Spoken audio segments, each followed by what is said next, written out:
थांनाय साननैनिफ्राय आं मोनसे खबर मोनबाय थादों आरोखि ना जे बेकि दैमायाव जाहाथे माने इलिगेल भावे जावनानै हाद्रि अन्थाइ माबा माबि फाननाय आं खोनानो मोनदों बि माबायाव बिथां जोंहा मानगोनां दिगन्त गयारी बिथांनि नामखौ आं मिथिनाय माने खोनानो मोनदों आरोखि आं बिथांनि पार्सनेल सेक्रेटारि हिसाबै आं दिनै मोनसे खोथा बुंनो सानदों जे बिथाङा सासे समाज सिबियारि मानसि बिथाङा बिजनेस मावो बिथाङा फार्स्ट क्लास कन्ट्रेक्टर मानसि बिथांखौ बिदि गेजेराव लाबोनायखौ आङो बहुद आं माने आङो एसे दुखु मोनदों जों गासैबो दुखु मोनदों बिथांखौ सोरबा आं सानदों आरोना सोरबा बिदि मानसि जौगानायखौ नुनानै सोरबा टारगेटसो लादों नामा आं बिदि सानदों पार्सेन्ट आङो रावनिबो एगेन्स्टआव बुंनो थाङाखै आं रावखौबो टारगेट लायाखै नाथाय दिनै सासे इमान जे हेल्पफुल मानसिखौ जे बिदि तारमाने माबा मोनसे नाम गेजेराव लाबोनायखौ आङो जोबोद दुखु मोनदों तारमाने जायनि नामाव बे महलानो गैया बे कुनु माबायाव जरितआनो गैया मालाबा ओरैनो फैनानै बे बिथाङा मानसिखौ सहाय खालामफैयो आरो बे जन्मगत स्वभाबखा आगोलनिफ्रायनो बे मानसिनि सोरबा जुदि उसुबिदा जायोबा बे सहाय खालामगोनखा नोंथांमोनाबो गासिबो महलनि नामा मनिका ब्रह्म होननायनि नामाव दं बिथाङा जास्ट ओरैनो गेजेर जास्ट बिथाङा माने गोजानाव थायो नालाय ओरैनो जास्ट माब्लाबा हेल्प बिहरनायाव फैयो ओमफ्राय गेजेर बिथांखौ दा हा अन्थाइ बे दैमा ओरैनो अबैध भाबै जावनाय बिदि बिथाङा जावनानै फानबाय दं बिदि एलिगेसन मोनसे लगायदो फल्स एलिगेसन मोनसे लगायदो आरोना बिथांनि नामाव जिहेतु गैयानो बा बिथाङा जिहेतु जरितआनो गैया बिथांनि नामखौ फैनायखौ जों जोबोद दुखु मोनदों थारमाने बिथां नैबे दिनैनि प्रेस मिट होनायनि खारनानो जाहैबाय जों मोनसे क्लियारिफिकेसन मोनसे होनो थांदों रायजो राजा नोंथांमोननिसिम जे बिथाङा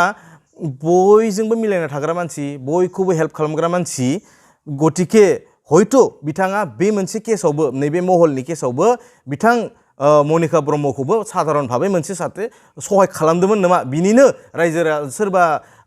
दुथांफोरा सोरबा जाहाथे गाज्रि नोजोर होदों नामा आं बेखौ सानदों थारमाने जाहाथे रायजो राजा नोंथांमोना जाहाथे गाज्रि साना बिखौ तारमाने बिदि फल्स एलिगेसन लगायलायबा बिथाङाबो भबिष्यत मोनसे दं बिथाङाबो भबिष्यतआव रायजो राजाखौ मोनसे नायफिननायनि मोनसे सिमां दं बै सिमाङा जाहाथे बिथांना फेलें थाङा बेखौनो मानसिफोरनि सिगाङाव आं दिनै खुला भाबै प्रमान होनो आं फोरमायनो दिनै आङो बेयाव जिरायना जादों बिनि नामैथ' महल गैया आङो थांनाय नै साननैसोआव जितु निउस पर्टेलाव आं गाबबाय थानाय खोनादों आं ओरैनो खबर लानायदोंमोन आङो दंबायबायनोबा आं पार्सनेलि आं मिथियाबो जानोबा खोमा होननानै बे खबर लानायाव आं मोनदों जे बिथांनि नामावथ' खुनु महलानो गैया आरो महलावथ' बिथां दिगन्त गयारी बिथांनिखौल' नामखौल' लानाय जादों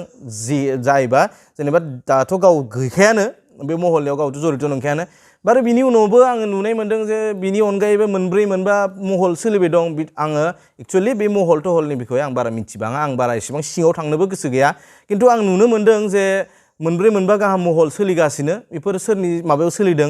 माबायाव सोलिदों खिन्थु आं नैबे दिगन्त गयारीया जितु नामाव सोलिबाय दं बे एक्चुअलि मनिका ब्रह्मनि नामाव दं बा मनिका ब्रह्मना सरकारि स्वीकृति मोननायखा सरकारि भाबै पारमिसन मोननायखा सरकारि भाबै सोलिबाय दं बेखौ कुनु मानसिफोरा होनबाय दं जे पुलिसफोरा मेनेज खालामजादों नामा बेखौ जेनेबा बे गभर्नमेन्ट टेक्स होखानानै टेन्डार मारिनानै लाखानायखा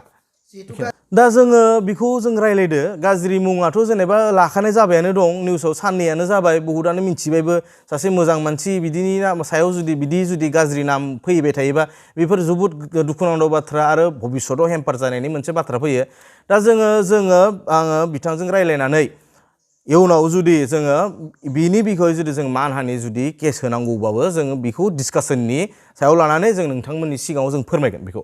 जोङो जुदि केस जुदि बिनि अनगायै जुदि माबा मोनसे जोङो राहा लानो गोनांबाबो जों डिसकास खालामनानै बेखौ नैबे सानसे साननैनि गेजेरावनो नोंथांमोननिसिम जों फोरमायगोन